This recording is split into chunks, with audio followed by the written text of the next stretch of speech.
Delayed planting and cool spring conditions left many winter wheat fields less competitive with weeds in 2018.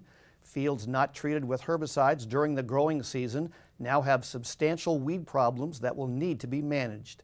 We spoke with Chris Proctor, Nebraska Weed Management Extension Educator, and asked him why fall weed control and timing is so important in harvested wheat fields.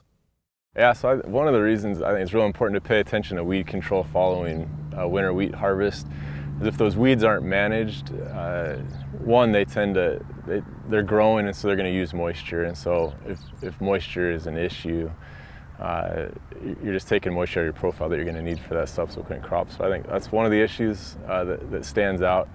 Another one to pay attention to is if those weeds are just left to go until you get to that next crop, a lot of them are going to go to seed, and so then you're going to end up with quite a bit of seed in your seed bank, and then you're going to have more weeds that are going to come up when you hit that next crop.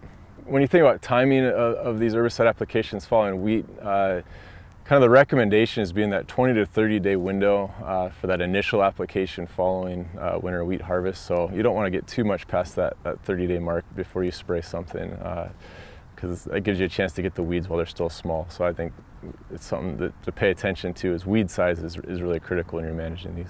In a lot of situations, using a split application makes a lot of sense, and so that's where you would come that 20 to 30 days and you'd apply your initial application to control the weeds that are up. But there's a number of weeds that may not come up till later in the season, so volunteer wheat would be one, some of the winter annual grasses, and so coming back, as you get into early to mid-September with that second application as a way to manage those later emerging weeds can be really effective, especially those winter annual grass weeds, just because that's the best time to control them, and if you miss them, then they become more challenging.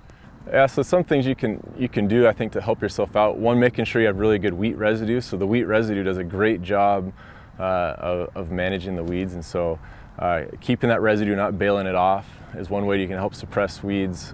Making sure you have a good spreader chopper on the back of your combine to make sure that residue is evenly distributed helps quite a bit. If that residue tends to pile up, you're not going to get as good of even control, or a lot of the weed seeds will kind of pile up in that residue, and when you go to spray over top, you're just not going to get as good a control in that situation either. Yeah, so paying attention to what products you're using, knowing what you'd like to go to that next year. So it's pretty common to use Roundup and atrazine, or gramoxone and atrazine, as a way to manage your weeds. But if you're using atrazine in that system following wheat, well, that's going to limit you to corn the next year. So if you want to go to soybeans, you need to think about something different you can use in place of atrazine because of the carryover effect. And so just paying attention to that. Yeah, a couple of things that you can think about in terms of takeaway. The guide for weed disease and insect management is a really helpful guide. There's a section on eco-fallow farming that covers a lot of these topics, and so there's some good information there. There's a recent Crop Watch article that came out looking at weed control following winter wheat. But again, it's just paying attention to timely application of herbicides, one, to preserve your soil moisture, two, to reduce that weed seed bank potential in that subsequent crop. And thinking about what crop am I rotating to, so I'm making sure I'm selecting the right herbicides based on that, and relying on some of the cultural things you can do, like good wheat residue as a way to suppress weeds in addition to using some herbicides.